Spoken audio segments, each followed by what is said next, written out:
Bueno, la conferencia que vamos a ver ahora se llama La consumación de la historia humana, ¿sí? O lo que es lo mismo, los últimos días. ¿Por qué? ¿De qué trata esta conferencia? En realidad, los creyentes han estado esperando siempre los últimos días. Y ya hemos mencionado varias veces que, por todo lo que hemos visto en las conferencias y lo que vamos a seguir viendo, que estamos ahora en los últimos días. Pero ¿qué significa los últimos días? Porque en realidad la creencia de muchísimas personas hasta hoy en día es que cuando lleguen estos tiempos van a ser tiempos de catástrofes y que va a ser el fin del mundo. ¿Sí? En realidad, ¿qué significa esto? ¿No? ¿Qué significa que va a ser el fin del mundo y por qué estas catástrofes? ¿Y qué es lo que podemos esperar realmente que ocurra? Literalmente, muchos creyentes pensaron, y aún millones de personas creen todavía, que cuando lleguemos a estos tiempos, los últimos días, con la llegada del Señor de nuevo, cuando vuelva Cristo, lo que va a pasar va a ser simplemente el juicio final, y simplemente aquellos que cumplieron serán tomados y los que no cumplieron serán quemados en el infierno eternamente.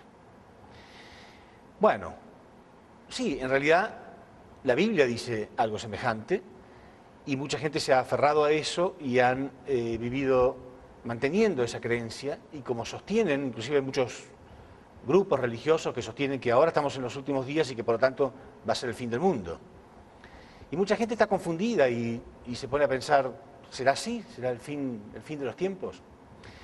En realidad, nosotros hemos visto, yo les comenté en un principio, que en Mateo, en Isaías 46:11, que Dios dice, tal como lo he pensado, así lo haré, tal como lo he planeado, así lo realizaré. ¿Se acuerdan? O sea, esto muestra el carácter de Dios. Dios es un Dios eterno, absoluto e incambiable. Él tenía un plan cuando creó al hombre. ¿Sí? Creó a Adán y Eva para que sean los padres de una humanidad verdadera y que a través de sus descendencias se formaran familias verdaderas, sociedades verdaderas, naciones verdaderas, un mundo verdadero que sería el reino de los cielos. Cuando el hombre cayó, Satanás se apoderó de los hijos de Dios, ¿sí? Y creó el infierno.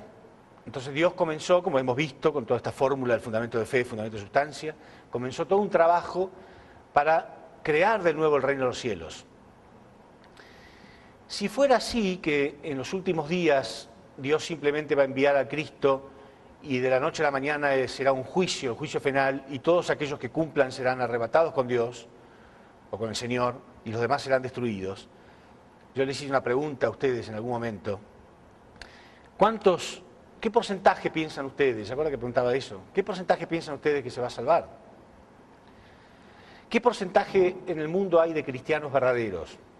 Para poner un pequeño ejemplo, un cristiano verdadero es aquel que ama a su enemigo, ¿no?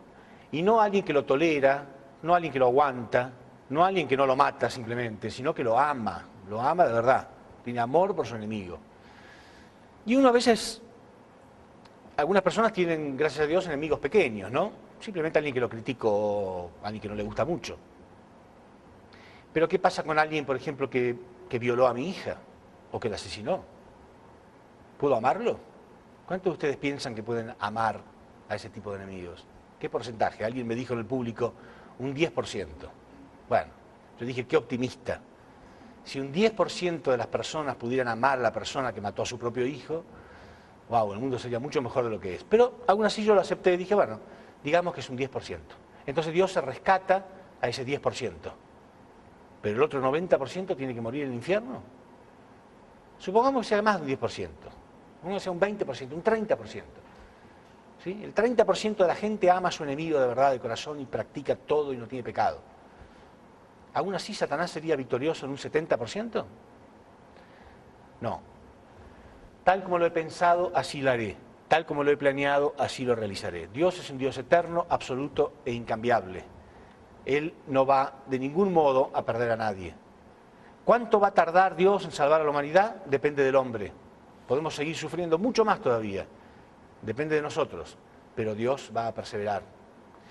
Pero sin embargo leemos en las Escrituras, vamos a leer acerca de los últimos días, qué dice y qué significa. Porque decir que algo es simbólico no es suficiente como para decir, bueno, como es simbólico lo dejo de lado. Aún los símbolos representan algo, aún los símbolos significan un mensaje importante, ¿sí? Entonces vamos a ir analizándolos de a poco. Por ejemplo, si leemos en 2 Pedro 3:10,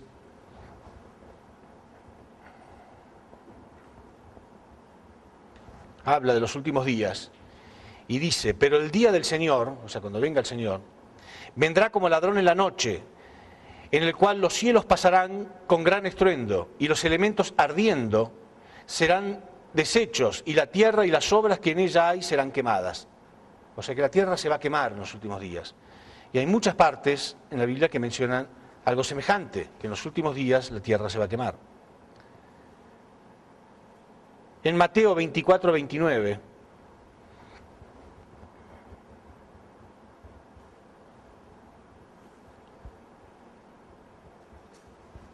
Mateo 24:29.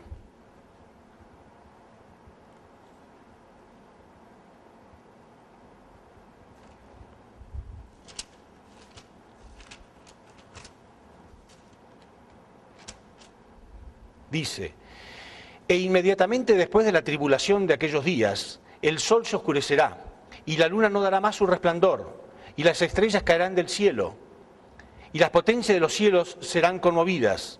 Entonces aparecerá la señal del Hijo del Hombre en el cielo, y entonces lamentarán todas las tribus de la tierra, y verán al Hijo del Hombre viniendo sobre las nubes del cielo con gran poder y gran gloria. De nuevo, qué bueno, ¿no? En cierto sentido, sería mucho más fácil. Creemos que va a ser algo milagroso, ¿no? Que en las nubes del cielo llegará el Señor con un coro de ángeles, con trompetas. Entonces, ¿quién va a tener duda? Nadie va a tener duda, ¿no? Aún el más ateo de pronto si ve a Cristo llegando en las nubes con un coro de ángeles y trompetas. Después vamos a ver en otras conferencias que hay versículos en el Apocalipsis que dicen que el Señor va a ser perseguido cuando venga, que habrá gente que va a creer en Él y lo va a seguir, los suyos, los llamados elegidos y fieles, pero habrá otros que no van a creer y van a perseguirlo. Bueno, qué raro, ¿no? Si viene el Señor en las nubes del cielo, con gran poder y gran gloria, con un coro de ángeles, con trompetas, ¿quién no va a creer? Y dice que cuando esto ocurra, entonces también, de nuevo, todo será quemado y la tierra será destruida. Si leemos en la primera a los Tesalonicenses, capítulo 4, versículo 16.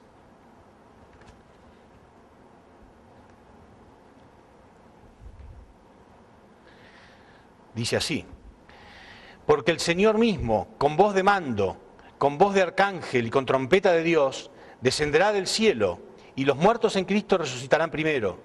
Luego nosotros los que vivamos, los que hayamos quedado, seremos arrebatados juntamente con ellos en las nubes para recibir al Señor en el aire, y así estaremos siempre con el Señor.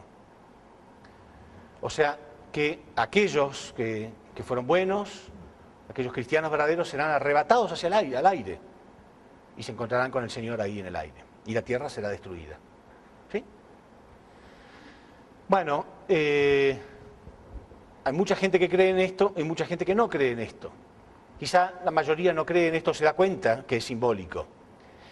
Pero nosotros no podemos menospreciar y mucho menos burlarnos de las personas que creen literalmente que esto va a ocurrir. Porque ellos están esperando que esto ocurra de verdad. Y a veces suena un poquitito, para el que ya entendió, a lo mejor suena un poquitito hasta gracioso, podríamos decir. Yo sé que hay algunos lugares, un misionero cristiano, amigo mío, había sido misionero en Bahamas, y decía que ahí él veía, por ejemplo, carros de cristianos fundamentalistas que llevaban una calcamonía atrás, ¿no? Que decía, cuidado, porque el que maneja es un cristiano verdadero, y si Cristo llegara en ese momento el auto podría quedar sin conductor. Bueno, ese sería el menor de los problemas, que el auto quede sin conductor. La tierra se va a prender fuego, se va a destruir todo. ¿Qué problema hay que un auto se quede? Pero ellos lo creen así literalmente. E inclusive sabemos que hay iglesias, templos, ¿no? Que tienen su techo corredizo, por las dudas que llegara el Señor, que se pudiera correr el techo para que ellos puedan ser elevados al cielo. ¿Está bien? Es así. Con todo respeto lo digo, hay gente que cree en esto, vamos a aclarar, porque para eso estamos en los últimos días, para ver qué es lo que significa esto. ¿Sí? La Biblia también dice que en los últimos días será el fin de los misterios y que tendremos que profetizar nuevamente, Apocalipsis 10:11, profetizar nuevamente contra muchos pueblos, muchedumbres, naciones, lenguas y reyes. Entonces, ¿para qué profetizar? ¿Para qué volver a enseñar todo si todo se va a prender fuego y todos van a ir al infierno, ¿no? Pero además dice que será el fin de los misterios y como dijimos, estas cosas son misterios. La gente quiere saber realmente qué es lo que va a ocurrir. ¿Sí? Bueno, por suerte la Biblia también nos aclara en realidad en todo momento qué es lo que las cosas, aún escritas en forma simbólica, significan. Si nosotros observamos en realidad, vamos a analizar un poco gráficamente cómo era el plan de Dios. ¿Sí? Dios creó al hombre para que el hombre girara alrededor de su voluntad. ¿Sí? Dios en la posición de sujeto, nosotros en la posición de objetos, estaríamos girando, para decirlo de algún modo, alrededor de la voluntad de Dios. Cuando el hombre llegara a la perfección, cruzando por las 3 etapas, etapa de formación, crecimiento y perfeccionamiento, cuando el hombre cruzara por estas 3 etapas, al llegar a la perfección, estaría conectado completamente con la voluntad de Dios. O sea, dicho en estas palabras, estaría girando alrededor de la voluntad de Dios. ¿Sí?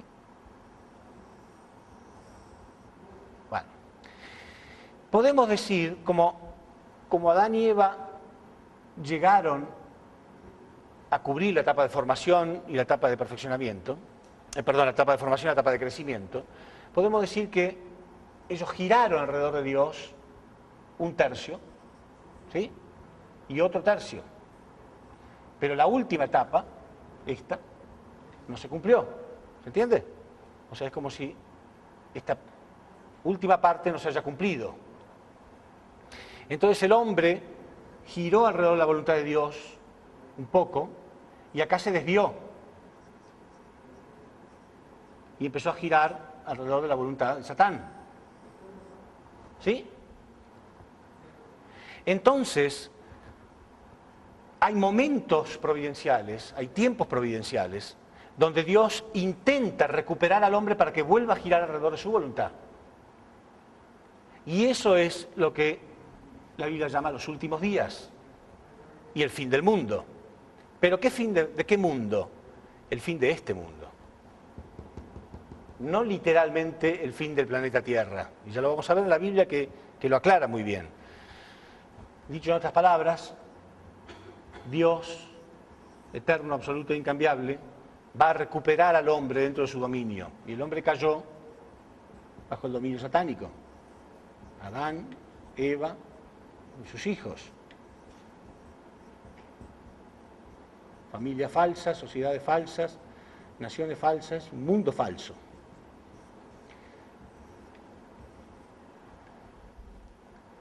¿Saben por qué Dios no intervino en la caída? Yo lo expliqué muchas veces, ¿no? Dios no interviene en la caída principalmente porque es una responsabilidad del hombre. ¿Sí? El hombre tiene su libre albedrío, su parte de responsabilidad.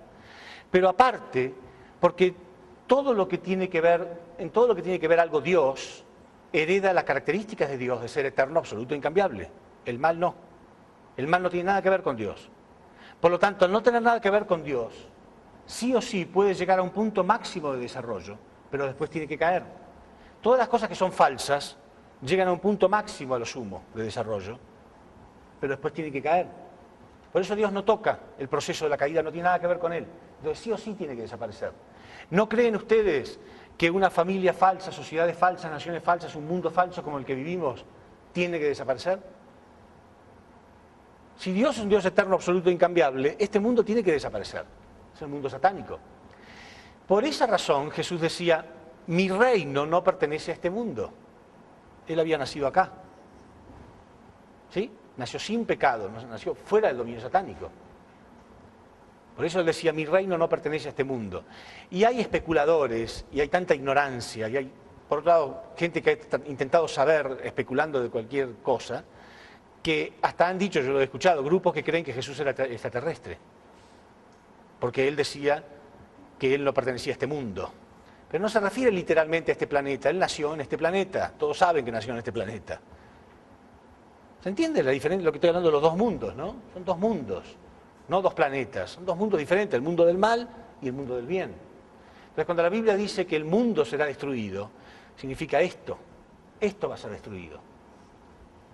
¿Sí? Y vamos a verlo. Ahora lo voy a probar bíblicamente. Entonces, hay momentos providenciales donde el hombre establece ciertas condiciones y Dios tiene la posibilidad de recuperar al hombre. La primera vez fue en la época de Noé. En la época de Noé también fueron los últimos días. Leámoslo.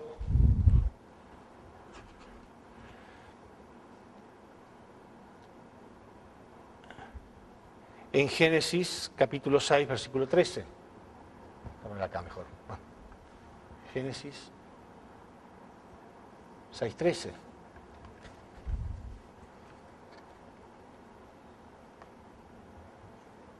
Dice así.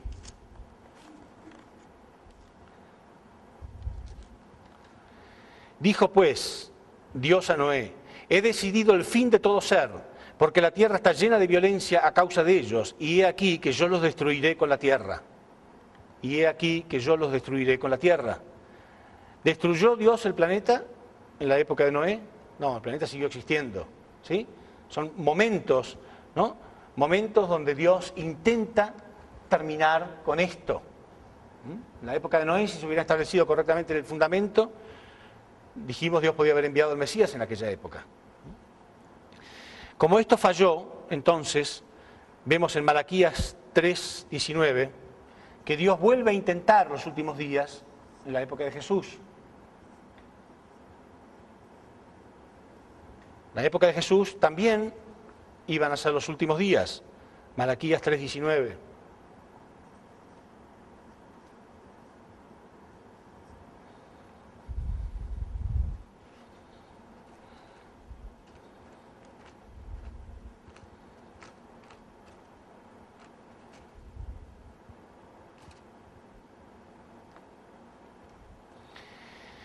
Porque he aquí, viene el día ardiente. El Malaquías es el último libro del Antiguo Testamento, o sea, todo lo que habla es ya para la llegada de Cristo, ¿no es cierto?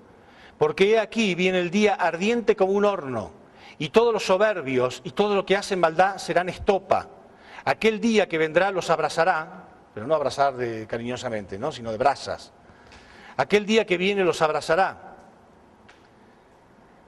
Ha dicho Jehová de los ejércitos, y no les dejará ni raíz ni rama.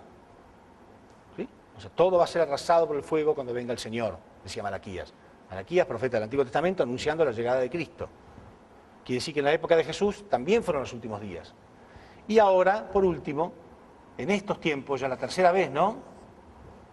Formación, crecimiento. Ustedes saben que la tercera, generalmente providencialmente, termina cumpliéndose. Bueno, la tercera vez, en los tiempos del Señor de la segunda llegada, también, dice la Biblia, que serán los últimos días. Lucas 17:26. Lucas 17:26.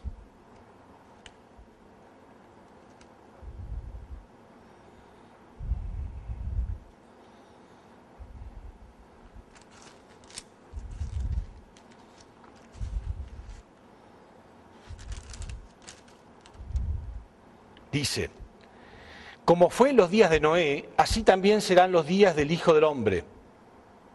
Comían, bebían, se casaban y se daban en casamiento, hasta el día en que entró Noé en el arca y vino el diluvio y los destruyó a todos. Así mismo será en los días de la llegada del Señor. Repito, como fue en los días de Noé, así también serán los días del Hijo del Hombre. Comían, bebían, se casaban y se daban en casamiento, hasta el día en que entró Noé en el arca y vino el diluvio y los destruyó a todos. Quiere decir que en los días de la llegada del Señor también será igual que en la época de Noé. O sea, hubo 3 intentos de Dios. Este es el tercer intento de los últimos días. Y acá estamos. Entonces, ¿es una buena noticia o una mala noticia? Cuando se pierde uno de estos intentos, el hombre tiene que estar miles de años girando alrededor de la voluntad, hasta que tiene una nueva oportunidad. ¿Sí? Desde Jesús hasta ahora pasaron 2000 años hasta que el hombre vuelva a tener una nueva oportunidad de girar alrededor de la voluntad de Dios. Quiere decir que los últimos días, en realidad, son una buena noticia, no una mala noticia. Lo del fin del mundo es una buena noticia. Es el fin de este mundo de que todos nos estamos cansados, ¿no es cierto? Un mundo de maldad y de mentira, un mundo falso. Y la construcción de un nuevo mundo verdadero. Bueno, veamos entonces.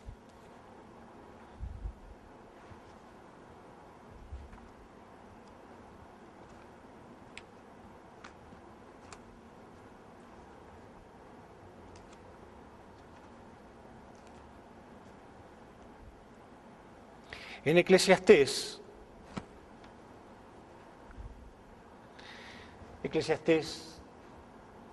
capítulo 1, versículo 4,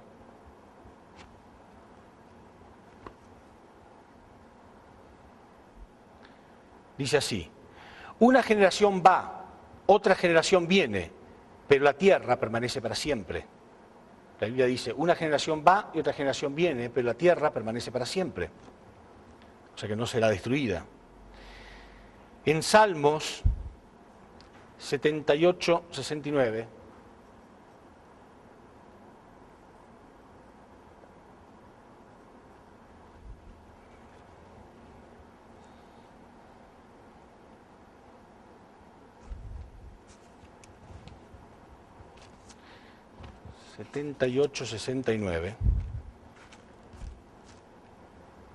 dice: edificó su santuario a manera de eminencia, como la tierra que cimentó para siempre. Hablando de Dios, ¿no? Dice, edificó su santuario a manera de eminencia, como la tierra que cimentó para siempre. O sea, Dios creó la tierra para siempre. En Salmos 37, 29, dice más claro todavía lo que todos sabemos. Que algún día, ¿no?, cuando Dios recupere a esta persona en la posición de Adán, y esta persona en la posición de Eva, en la posición de padres verdaderos de una humanidad verdadera, en la posición de padres verdaderos de una humanidad verdadera, y tengan hijos. Y entonces, dice la Biblia, nosotros tendremos que ser injertados en el olivo verdadero. La Biblia dice que nosotros vamos a tener que ser readoptados. ¿Por qué? ¿Por qué vamos a tener que ser readoptados? Porque caímos bajo un padre falso. Si no, no tenemos por qué ser readoptados. Entonces los hijos, familia verdadera, sociedades verdaderas, naciones verdaderas, un mundo verdadero. Y esto es el reino de los cielos. Bueno, acá en Salmos 37, 29,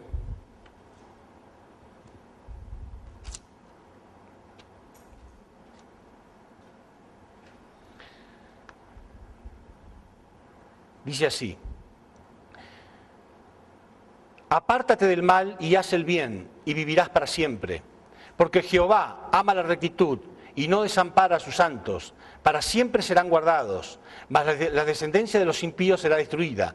Los justos heredarán la tierra y vivirán para siempre sobre ella. Más claro imposible, ¿no? O sea, el impío será destruido y los justos heredarán la tierra y vivirán en ella para siempre. Es clarito todo lo que hemos dicho, ¿no? Algún día Dios va a restaurar a la humanidad, va a sacar a esto y va a traerlos a un mundo verdadero. ¿Sí? O sea, la tierra no va a ser destruida.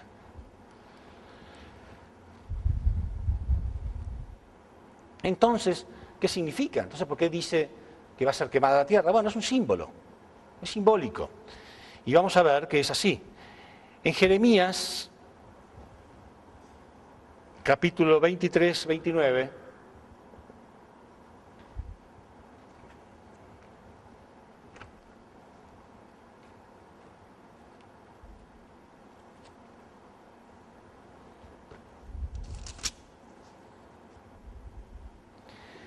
dice Jehová: ¿no es mi palabra como fuego y como martillo que quebranta la piedra? ¿No es mi palabra como fuego? O sea, la Biblia dice que la palabra de Dios es igual al fuego. pero lo dice varias veces, así que no se preocupen, está muy, muy claro en la Biblia. En Juan 12:48,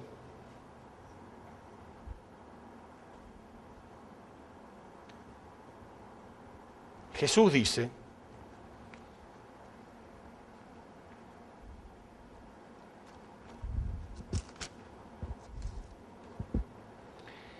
el que me rechaza y no recibe mis palabras, tiene quien lo juzgue. La palabra que he hablado, ella le juzgará en el día postrero. Quiere decir que en los últimos días habrá juicio por la palabra. Vamos a ver cómo dice esto también. En Lucas 12:49,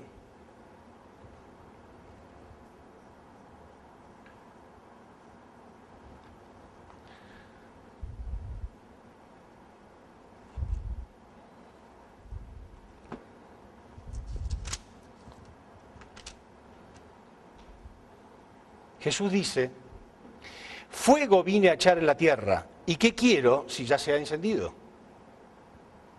¿Cuándo le prendió fuego Jesús a la tierra? ¿Cuándo? Pero él dice: fuego vine a echar a la tierra, ¿y qué quiero si ya se ha encendido? Pero sin embargo acá él dijo que había echado juicio a través de la palabra. Y la palabra de Dios es igual al fuego.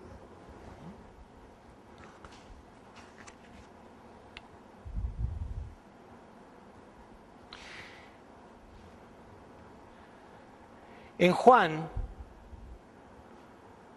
recuerden ustedes bien, dice: fuego vine a echar en la tierra. Jesús dijo que él vino para prenderle fuego a la tierra. Dijo literalmente eso. En Juan 9:39,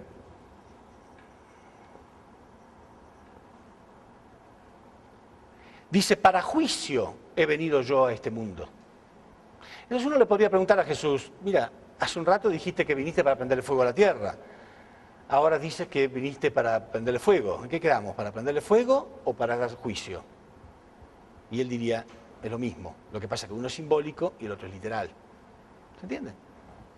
Sería ridículo que alguien pensara que Jesús literalmente vino a prenderle fuego a la tierra. Aparte dice: y aparte ya lo hice, dice él. ¿Qué persona, por poderoso que sea, puede prenderle fuego a la suya? Podrá prenderle fuego como hizo Nerón, que le prendió fuego a Roma. Pero al planeta entero, el planeta entero está formado por 70 y pico % de agua. Hay mucha agua en el mundo, hay muchos océanos. ¿Quién puede prenderle fuego al planeta? Bueno, yo me río. Hay gente que lo cree. En realidad es imposible. Lógicamente, científicamente hablando, en la práctica es absolutamente imposible. No se puede prender fuego a un planeta. A lo mejor si dijera que va a ser destruido con un meteorito gigante, bueno, podría ser, pero fuego no es posible. El 70% es agua. Bueno, en realidad todo esto representa juicio por la palabra. En Santiago, capítulo 3, versículo 6, dice: la lengua es fuego. La lengua representa el fuego.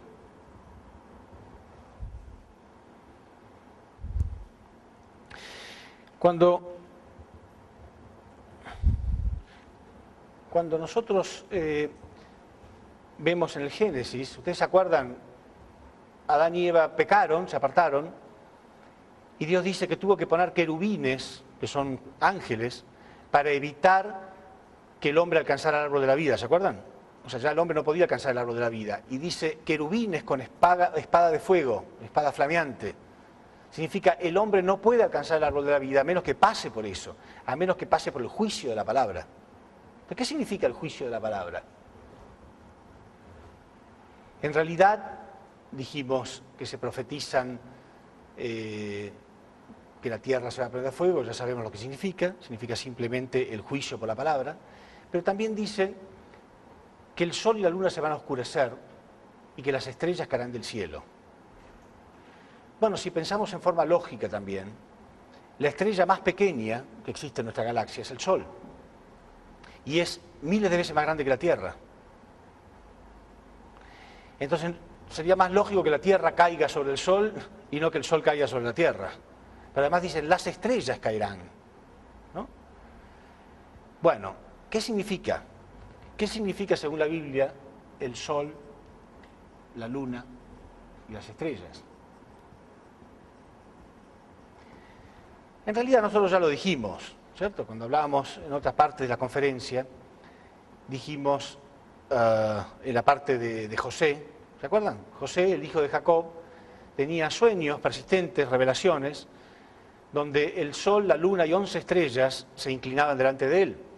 Entonces él le preguntó a su padre qué simbolizaban, qué simbolizaba este sueño, qué simbolizaba el sol, la luna y las estrellas, y el padre le dijo que simbolizaba a él, o sea, al padre, a su madre y a sus hermanos, o sea, los hijos del padre y la madre.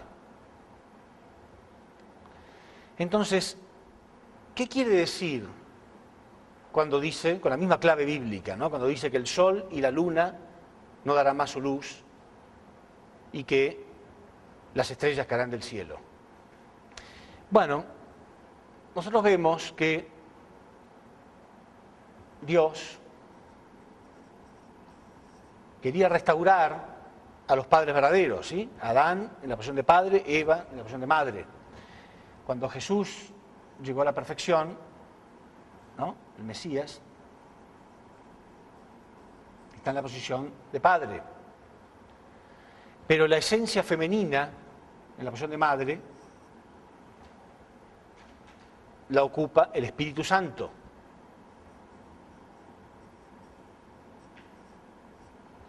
Quiere decir que esto es el Padre, representa al Padre, y el Espíritu Santo en la posición de madre. Y todo aquel que crea en esto, está en la posición de hijos, los cristianos. Los cristianos que creen en Jesús y en el Espíritu Santo están en la posición de hijos. Ahora, ¿por qué dice la Biblia que se van a oscurecer? En realidad, si nosotros leemos en Juan 16:12 y en Juan 16:25, Jesús decía, os he hablado todo esto en símbolos y parábolas, pero va a llegar el día en que les hablaré en forma clara acerca del Padre. Y Jesús decía, tengo mucho que enseñarles, pero ustedes no lo entenderían, pero cuando venga Él, el Espíritu de la verdad, los va a guiar hacia la verdad completa. Quiere decir que a medida que la humanidad progresa en la providencia, Dios va avanzando cada vez más. ¿Se acuerdan? El ideal, la pérdida del ideal y el proceso de recuperación del ideal. ¿Sí? Al principio, por ejemplo, en la época de Moisés, toda la época antes de Moisés en el Antiguo Testamento, el hombre vivía en una oscuridad total, en el sentido de conocimiento, ¿no? No tenía una guía, no tenía conocimientos. Había mucha confusión en la tierra. Pero en la época de Moisés, a través de la ley, por lo menos había una luz ya. Es como si estuviéramos totalmente oscuras, imagínense, totalmente oscuras, ¿no? Y una persona enciende una pequeña vela. ¿Sí? ¿Qué diferencia que hace? ¿No? Se corta la luz en plena noche, una noche oscura, y de pronto alguien enciende la vela, hace una gran diferencia, se puede ver muchísimo más. Pero más tarde, con las enseñanzas de Jesús, con los evangelios, es como si volviera la luz eléctrica, como si alguien prendiera una luz eléctrica, un foco, ¿no? Un foco eléctrico. Si se prende un foco eléctrico, la vela se puede apagar prácticamente, ¿no es cierto? Ya no hay diferencia. Es como si la vela, y si alguien se le olvida encendida la vela, no hace diferencia. No quiere decir que no haya cumplido con algo, no quiere decir que no haya dado luz. Pero frente a esta luz, esto es como si se apagara. ¿Sí? Pero Jesús decía, tengo mucho que enseñarles, pero ustedes no lo entenderían. Pero cuando venga Él, Juan 16:25, 16:12, perdón, pero 12 y 25, ¿no?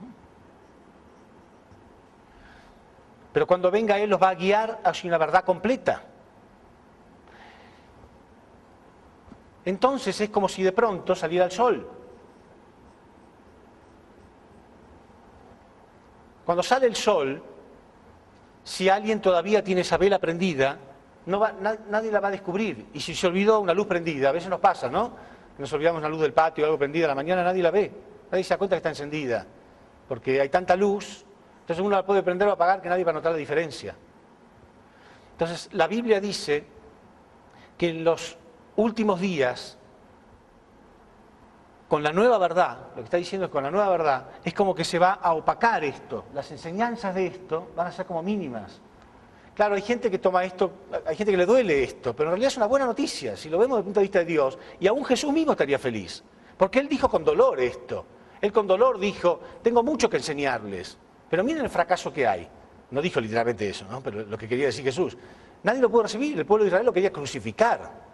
Entonces Él dijo, tengo mucho que enseñarles, pero no hay fundamento, ustedes no lo entenderían. Entonces van a tener que ser guiados hacia la verdad completa.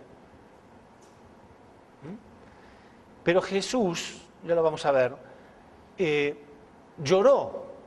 Él lloró, ¿no? Dice, Jerusalén, Jerusalén, que matas y apedreas a los profetas que a ti te son enviados. ¿Cuántas veces quise abrazar a los pollitos como la gallina abraza a sus pollitos y tú no lo has querido? O sea, él quería realmente, pero no podía, no había fundamento.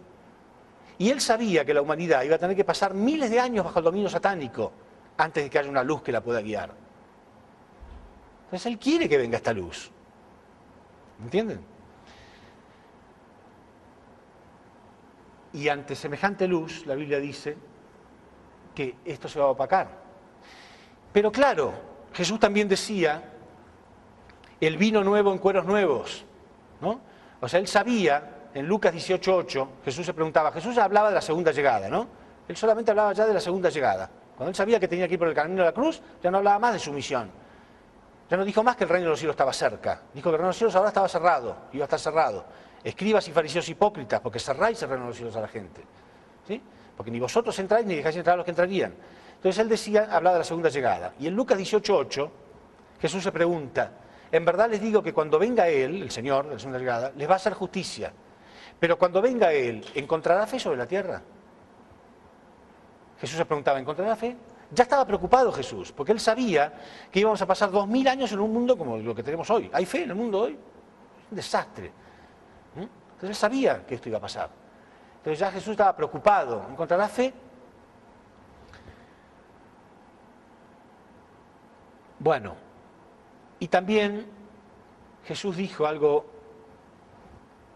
que tenemos que analizar, ¿no? En Mateo 7:23, fíjense lo que dice Jesús. En Mateo 7:23,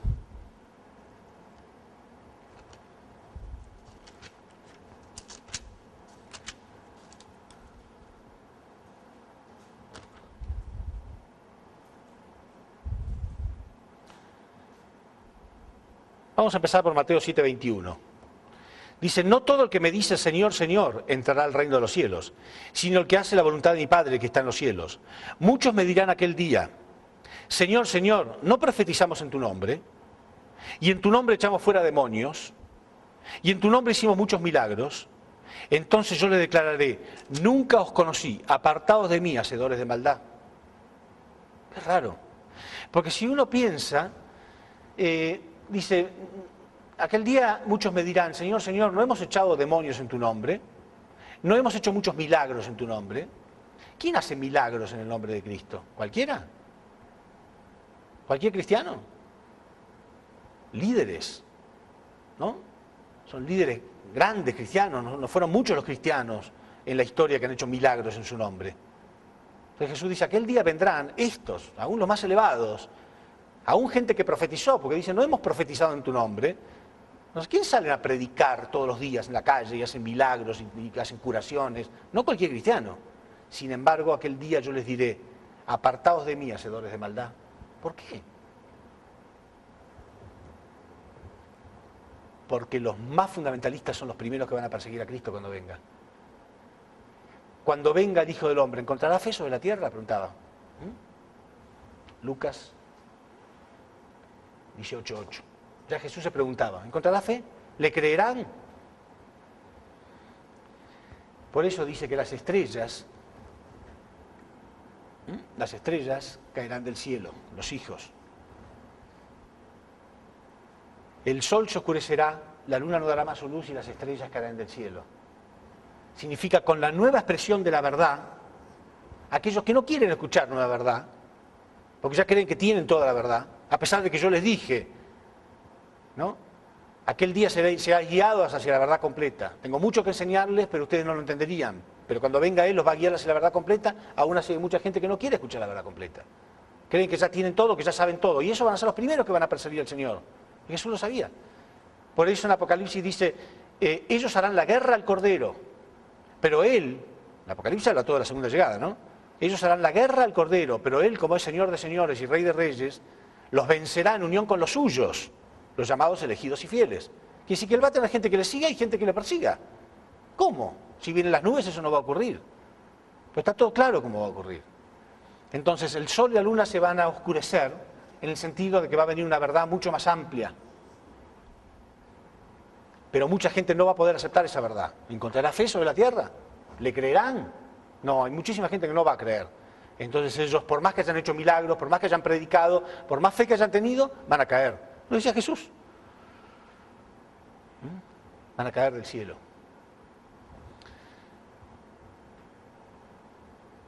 Y por último, entonces,